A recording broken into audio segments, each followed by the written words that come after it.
Селам алейкум, эфирде хаберлер, студияда мен Фатиме Сейдаметова чалышам, вешімдікі дақаға бойле малюмат. Ознам зетлерні теклиф еткен 36 қырым татары Единая Россия фирқасына кірділер. Қырым татарлар көз башлануыны тымсал еткен Дервиза байрамыны қайдеттілер. Қырым сакинлері Евразийский мост адлы 4-ші халқара кинофестивалінде Русияде бірінші оларақ текст адлы ең давалы фильмні көрділер. Рақамға қаршы чапмақ. Қырым сакинлері бұтын Русия чапов күніне қошылдылар. Аметхан Султан адына бокс бойынша 9-ші халқара турнир бұтын дүниядан 140 спортшыны топлады. Глеб Бакшы Қырымға бокс бойынша 75 килочека категориясында дүния чемпионатындан алтын медаль кетірді. Спортшы турнирден мемнун қалды ве енді 2020 сенесі кечірілежек олимпиадаға азырлана. Бұл ақта о Екатеринбургтан қайтқанын Ахмезжет Авали маңында хаберетті. Чемпионат анда олып кечті.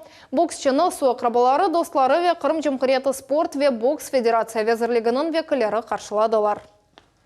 Бұл мен үшін мұйым сынав олды. Имтиянысы 2020 сенесінде олacak. Мен олимпиадаға азырланам. Бұл чемпионатта мана бір kimse жидди бақмады. Шымды енді башқа же азырлық көрежім. Да яқшы олмақ керегім. Умумен турнирден мемнун қалдым. Кележекте де тек бірінші ерлеріні қазанмаға тырышачым. Алеты жекуреште Глеб Филиппин спортчысы Эумир Марсиальны еңді. Яры финалда есе Бразиль боксчысы Эберда Соузанен көрешті. Боксчыны Қырым елбашчысы Сергей Аксенов хайрлады. О Глебке яңы ғалебелер тіледі, вейдманжыларға тешекерлер білдірді. Чемпионны Мунасип Ғалепнен хайрлайым. Бұ ағыр көреш олды. Глеб өзінің ең яқшы чізгілерінің, сер табиатыны, рух күчіні ве ғалебеге ұнтылуыны көстерді. Бұ генчлер үшін Мунасип нөменедір. 500-ден зияде адам Қырым татарларының Дервиза байрамыны қайдатты. Тантана Ахмезжет районын Сарабус қасабасында ерлешкен футбол мейданда олып кечті. Мұнда тешкілетілген концертте 40 милли коллектив іштірак етті. Мевзонын девамы левхамызда.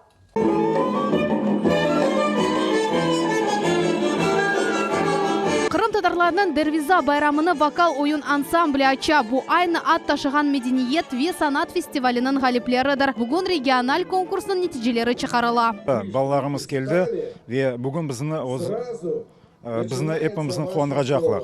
Біз еменміз, бөле байрамлар керек, бөле байрамлар эпіміздің бірлештіге ве балалар ве ана-бабалар бірлік бергілікте. Дервиза байрамы береке жиылу байрамыдыр. Бүкін көзлік ішлер башланғаныны тымсал еті. Қыдырлес, ескі Османлы топырақтарда бұтын мертлерде қаршылана. Наврез байрамы бұтын түрк-ислам дүниясында қаршылана. Ораза байрамы, Құрбан байрамы бұтын мұсылман дүниясында қаршылана. Ама Дервиза байрамы ол біздің қырымдатар байрамыдыр. Ярым адамызда байрамны енді 5 жылдан берлі көзлік геже күндіз тәңлігі күні қайды тейлер. Тантаналы тәдбірлер милетлер ара муабетлігіні пекете ве Қырым татар халқының өзгүнлігіні сақлай. Самый важный смысл данного праздника, как и Хадерлеза, это объединительный, то есть стать ближе друг к другу. Еще раз с праздником всех, пусть улыбки родных и близких освещают каждый дом. Бұтын күн девамында байрам мұсафірлеріні Қырым татар эстрадасының иджрачылары қуандырды.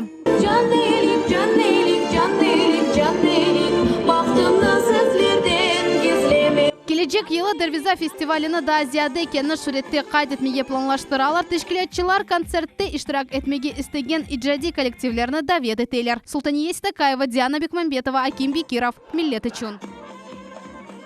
Яңы сечілген мебуслар Единая Россия фирқасына кірмек үшін аризалар яздылар. Бұл муниципаль тешкілетларының 36 азасыдыр. Олар епсі Қырым татарлар. Шымдылық олар тарапдар села, ләкин ярым елдан соң бұл адамлар акимет фирқасының азалары ола білежеклер. Яңы сечілген мебусларнен бізім мұғбірлеріміз қоныштылар. Аким Аблякимов Бахчисарай районын Заланкой касабасынын яны мебусы. Кечкен сайлауларда 35% рей топлады. Шымдо Единая Россия фиркасына кірмек үчүн ариза яза. Это единственный вариант для крымских татар наконец-то вот идти в контексте общей политики и наконец-то быть не в оппозиции, а быть рядом, быть с властью, чтобы власть нас слышала, и наконец-то, чтобы действительно наши проблемы вот решались. И Шкурлага, они уже начали вот решаться, уже много что вот делаются в российском вот Крыму, но все равно еще очень-очень много вот работы. Кырымнын чешет көшелерінден 36 Кырым татар мебусы. Сайлауларда олар өз намзетini теклиф еткенлері кыбы кечтілер. Бүгін оларны эпсны Единая Россия, яни Акимиет ве Кырымылар ишанч бүлдірген фиркасына кірмек істегі бірлештіре. Наш участок получил 49%. 30% пришли крымских татар на наш участок. Показатель, я думаю, по Крыму достаточно неплохой. Фиркаға яна векілер кірген күні Девлет Милетлер ара комитетінің ребірлері, мемуретлер елбашчыларының муавинлері ве жематчылар иштирак еттілер. Олар келечекте берабер олып семерелі çalışmaға умыт еткенлеріні білдірділер. Я думаю, что от работы этих депутатов избранных, от работы тех людей, которые завтра войдут в исполнительную власть, будет зависеть, какой будет результат через 5 лет. Если их работа будет успешная, активная, напористая, то и следующие выборы будут считаться как состоявшимися, потому что мы должны прибавить в количестве 100%. Devlet Duma мебусы Руслан Балбек'nin айтқанына көре 5 yıl içinde ailenin siyasi hareketi arttı. Rusya Federasyası'nın президентini seçkende 10.000'ge kadar Kırım tatarı iştirak etti. Şimdi onlar je vatandaşlarımız firkaga kireler. İnsanlar devlet işinden çetlenmeler, aksine bu sahada iştirak etmege isteyler. Мы впервые действительно идем вот так вот массово, активно с партией власти рука об руку. Эти сильные люди, которые без партийной поддержки сумели заручиться голосами не только крымских татар. Вот есть такие населенные пункты, когда самовыдвиженцы при, допустим, численности крымских татар до 10% получили максимальный результат. Это, по сути дела, говорит о том, что люди выбирали их не потому, что они имеют какую-то национальность, какие-то особенности, а то, что они могут эффективными быть, полезными для общества. И, естественно, вот этот вот наднациональный подтекст наших представителей позволяет говорить, что мы сегодня выходим совершенно на новый уровень. Yarım yıldan son yana seçilgen mebuslar Memuriyet Firkası'nın resmi vekilleri olacaklar. Naciye Isayeva, Ayşe Şılakova, Виталий Голубев, Millet için. Ялтада 4-нчы Киресі Евразийский мост адлы фестиваль өткерілі. Қызыл көлемге халқара артистлер ве режиссерлар чықты. Тедбір 4 күн девам етежек. Программаға дүния киноленталарының тақдимнамесі, жәди көрішівлер, мастер-класслар ве ғаліплер мүкефатлануы кірді. Елдызларны бұрынжы күні насыл қаршылағанлар ақында невбеті келіп қамас. 5 dakikalık hazırlık çalışkan kameralar ve jurnalistlerinin ötkür sualleri. Kızıl Kılım'da Rusya'da belli tiyatro ve kino artistleri. Birinci olarak Rusya halk artisti Виктор Мережко çıktı. Чем отличается этот фестиваль от предыдущих? В чем его изюминка? Изюминка в том, что это, во-первых, в Ялте, во-вторых, в Крыму, во-вторых, он международный кинофестиваль. В Крыму очень много фестивалей, но наш фестиваль особый. Bu ise festivalinin çok beklenilgen jüri azaları Dülber Alla Kabu ve karizmatik Kirill Plitnyov. Bugün onların vazifesi yengil değil. Dünya kino aleminde en yaxşılarını seçmek gerekler. Было бы нам очень интересно, мы как национальный канал, чтобы вы режиссировали один из наших фильмов, непосредственно связанный с крымскими татарами. Не возникала никогда такая идея? Вы знаете, я всегда отталкиваюсь от материала. Если это будет интересный материал и мне он понравится, зацепит меня, то я с большим удовольствием. Сегодня вы член жюри, правильно? Да. Как настроение, как Крым? Расскажите, пожалуйста.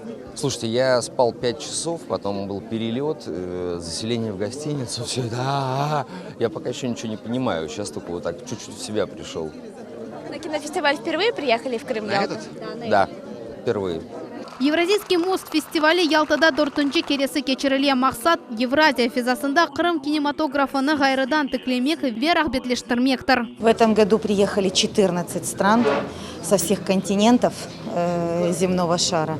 Привезли очень интересные картины. И фильм «Открытие», текст. Это самый скандальный фильм этого года вообще в России. Я думаю, что будет очень интересно. Баш рольны ижра эткен актер Александр Петров тариф эткені кебі более сюжет Русияде 15 жылдан зияде олмады. Фильм по очень хорошему материалу снят. Дмитрий Глуховский, большой русский автор, который совершенно очевидно станет впоследствии классиком, наверное. Но мы его не подвели. Уважаемые дамы и господа, начинается торжественная церемония открытия 4-го Ялтинского международного кинофестиваля «Евразийский мост». Фестивальның тантаналы қысмында театр ве кино актері Марат Башаров ве телевизион алып барыжы Жанна Эпле болындылар. Гуманизма, мира и дружбы между творчеством и народами евроазиатского пространства. Эбелкі йыллары олғаны кебі Евразийский мост фестивалінде екі конкурс кешірілді. Бұ ойын ве весиқалы кино. Мында бұтын дүнияның кинолары көрсетілді. Ильхам Бережи режиссер Никита Михалков олды. Для меня фестиваль – это родное место, как и я много дружу, как и министр.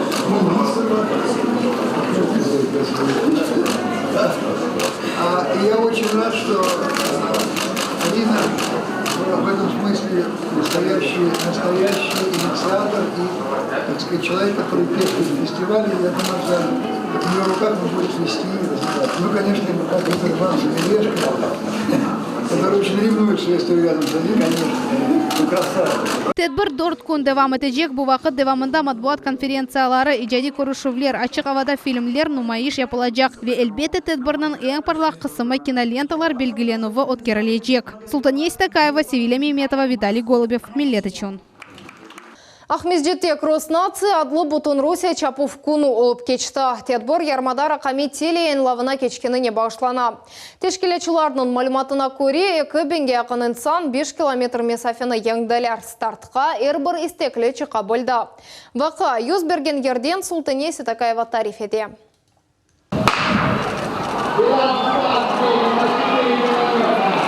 Старт сигналы еріне пыштавдан ату сесі яңғырай Воровского суқағында кросс нации башланды.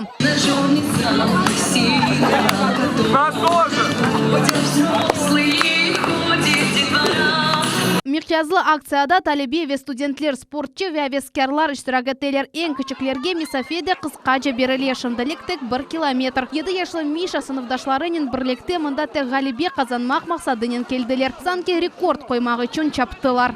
Просто мы спортивные ребята, любим бегать и занимать первые места. Чаповның ең уйкен иштиракчылары спорт ветеранларыдар. Бу Людмила о 71 яшында. Стартқа 6 яшлы торунын чықты. Она сағлам аят тарзына севга ашлай. Я всю жизнь занималась спортом, горными лыжами, а малыш ходит на айкидо, занимается спортом. Иштиракчылар бір қач месафеден біріні сечтілер. Бу 1 километрден 8 километр геже маршрут Советская Конституция мерkezine же девам етті. Шымды Чаповның екінші басамағы анда имканлары сынырлы олған 35 адам да иштирак етті. 25 яшлы спортчы Али Катралиев буюк тенниснен оғраша. Шымды оғыз күчіні Чаповда да сынап бақмаға қарар алды. Я постоянно пытаюсь участвовать в всяких марафонах, забегах. Я занимаюсь спортом и поддерживаю активный образ жизни. Спорт байрамы рақами Чаповнен екунленді. О қырымны рақами теле яйынлавға кечкеніне бағышлана. Енді октябрның 14-інде әрбір қырым сакинінің евінде кейфиетлі ТВ ресімі олажақ. Месафе 5040 метрні тешкіл етті. Русиядегі рақами күллелер сайысы тамам шу қадардыр. Уже 95% покрыта территории Республики Крым непосредственно качественным цифровым вещанием. По поручению главы Республики Крым Сергея Валерьевича Аксенова мы разработали вот такие информационные листовки, напоминашки, чтобы они уже с понедельника будут в каждом доме. В каждый почтовый ящик будет такая красивая бабочка цифровая. Кросс нация Русияның әрбір регионындан кече, оны енді 16 кересі кечерелер. Бұл мемлекетте ең күтлеви спорт тедбірідір. Мақсат сағлам аят тарзына рағбетлештірмектір. Бұл сене миқязлы акцияда 500 миллиондан зияде инсан иштирак етті. Султания Истакаева, Виталий Голубев, Миллет үшін. Ялтада Советлер бірлігінің екі фақыраман Аметхан Султанның қатырасына бағышланған бокс бойынша 9-шы халқара турнир башланды. Ачық хавада ерлешкен рингте 140 спортшы чықышта болынды. Иштиракчылар Русияның бірқач регионындан Қазақстан, Өзбекистан, Юнанистан кыбы девлетлерден де келіп еттілер. Мевзунын девамы бозым левхамызда.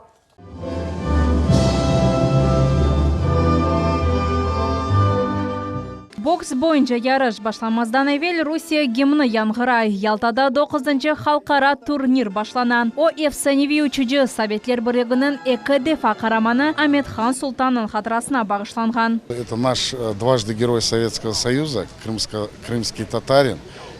Поэтому было принято решение и боксерский клуб назвать в честь Аметхан Султана, и турнир. Как вы видите, каждый год география расширяется. Турнирның esas мақсады яшлар арасында боксны рағбетлештірмек. Адетінше рингны шер ялысында ерлештірділер. Юниор ярышларында чешет мемлекеттерден келген 140-тан зияде боксчы иштирак етті. Спортчыларның чека категориясы 50-ден 65 килоға же олды.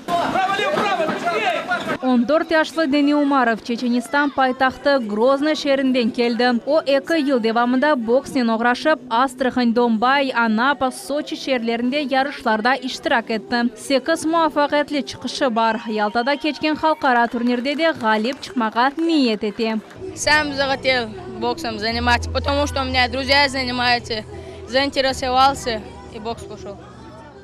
И втянулся. Дмитрий Середов, Казахстан бокс клубының идманчысы. Өз боксчылармен берабер Аметхан Султан адына бокс бойынша турнирге 9-шы кересі келе. Кележек сенеде юбилей ярышларында қачырмам деп планлаштыра. С детства наши отцы закладывали в нас это. И мы дальше это продолжаем дело. Единоборство, я думаю, это для мужчин самый оптимальный вариант. Спортчыларға қол тұтмақ үшін шерефлі мұсафірлер де етіп келділер. Олар арасында Олимпик ойынларының ғалиплері нам қазанған идманчылар, халқара чемпионатларда муафақиет қазанғанлар бар. Для того, чтобы наш Крым процветал, и то, чтобы наши люди всегда дружелюбно встречали гостей. А это у нас особенность, которая есть и в крымско-татарском народе, и в целом всех крымчан. Буда тек турнирның башы. Бокс күрешлері сентябрның 20-не қадар Ялтада 4 көше чешме янында девам етежек. Наджей Исаева, Диана Бекмамбетова, Рафаэль Вахидов, Миллет үшін. Виктор Агеев Ахмезет шер шурасының рейсі вазифесіне сечілді. Қарар пайтақ мебусларының бұрынжы іш сессиясында рейлерінің эксиретінен қабыл етілді. Бұл вазифеге экономзет бақылған еді Единая Россия фирқасындан Виктор Агеев, ВКПРФ-тен Василий Саенко.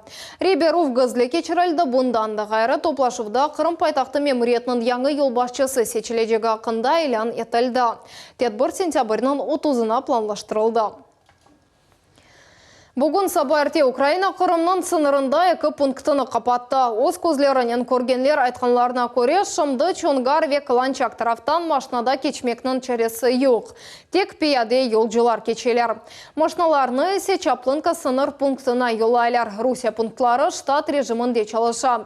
Эвел Украин идаресі хабер еткенне көре пунктлар құруджилық ишлері себебінден қапатылажақ. Пара талап еткен адамлар группасы қолға тұшты. Қырым Жұмхұреті бойынша Русия ФСБ идаресінің қадимлері 2 еркішіні яқыладылар. Олар белі олмаған маначықлар тапып, бірқач авто девамында армей қызметшіден 50.000 рубле талап етейділер.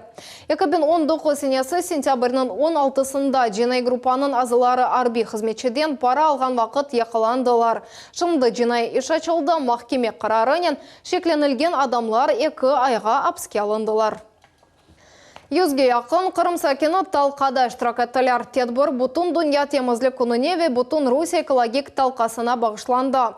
Ярым саат девамында адамлар бұйық чөплі контейнерні толдырдылар. Ешшілік акциясы насыл кечкен Ақтанев беті келіп қамыз. Саба әрте юзге яқын Гонюлі Ахмеджетінің суф анбарына алып барған yol бойы территориясына чөпліктен темізлейлер. Зарема Муждабаева авионын иждеші 10-15 дақа ішінде толу пакет чөплік жидылар. Қыз ерлі сакинлер әтраптаки мүтке не қадар ләққай толғанна шаша. Люди вообще не ценят нашу природу, потому что, ну, я не знаю, насколько должно быть отношение к природе, что они вот так вот приходят отдохнуть и не убирать за собой. Это очень плохо. Ешілік акциясының iştirakçilері арасында devlet ve cemaat teşkilatlarının vekilleri emde волонтерлар бар. Çoğusu öz balarının keldi. Olar meraknen çöplük ciyalar. И пакеты, и банки, и пусто, и все на свете. Talakada Kırım Mühendislik ve Pedagogika Üniversiteti'nin 20'ye yakın studenti de iştirak etti. Onlar için böyle aksiyalar annenege çevrildi. Мы пособирали огромное количество мусора. В принципе, работаем во благо. Попачкались, да какая разница. Главное, что помогли нашему обществу и природе в целом. Böylelikle siyarenin Temmuz günü dünyanın 150 memleketinde kaydetildi. Bizde ise buna Yeşil Rusya adlı aksiyası bağışlandı. Bütün Kırım talakası Ekologiya ve Tabiat Resursları Vezirliğinin kol tutumundan geçti.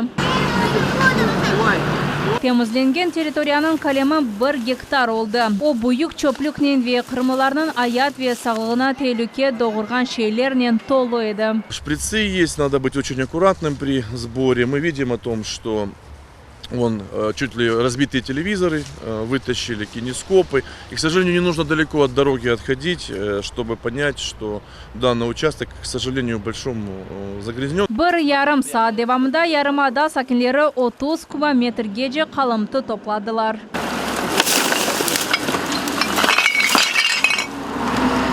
Naciye Isayeva, Fatime Sidamedova, Rafael Vahidov, Millet için.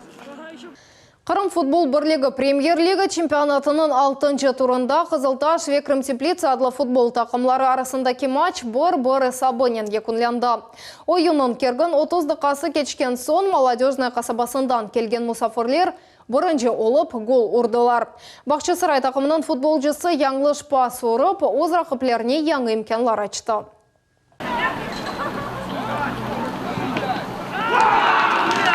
Немного концентрации не хватило, может быть. Вот. Но я думаю, мы потом к середине первого тайма немного исправились и немножко взяли все в руки. 2 dakikadan son Kızıltaşlılar cevap golunu urdular.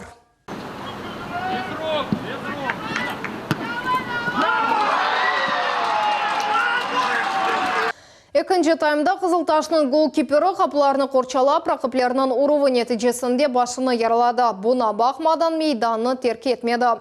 Матчның сонында қошма вақытта Бахчисарайлылар пенальти ұрып, ғалибе қазанажақ олдылар, ama esabden ашмеді. Бұл ойын ең eycanlı oldu дей Қызылташ футбол тақымының реберлері. Болельщики, я думаю, что получили массу удовольствия, несмотря на то, что счет на табло 1-1.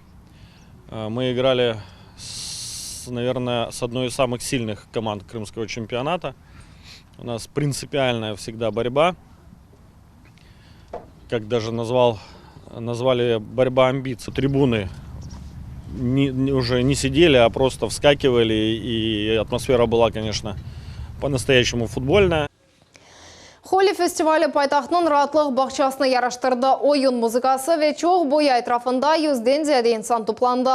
Teşkilatçılarının sözlerine göre kelgenlerinin sayısı da çoğulması mümkün edi, ama denişici Kırım havası buna keder etti. İştirakçiler arasında ateş sondırıcı içinde olgan 2 kilo boyanı kullandılar. Boya festivali Cumhuriyeti 2. sefer geçirili. Sentyabr 28 günü setler şehri parlaq renklerge bezetilecek. Şu günü festival İslam Terek'te de geçecek. Anda o kasabanın doğan gününe bağışlanacak. Sentyabr 29 günü ise parlaq toz eski Kırım'da ve Karasuv bazarda götürülecek. Hepsi foto ve video materiallarını ictimai ağlarda Yarki Kırım hashtag ile görmege mümkün. Şımdıkıda qağa bu hepsi haberler gelecek yayınımızını 21:30'da kaçırmanız. Hayırlı akşamlar.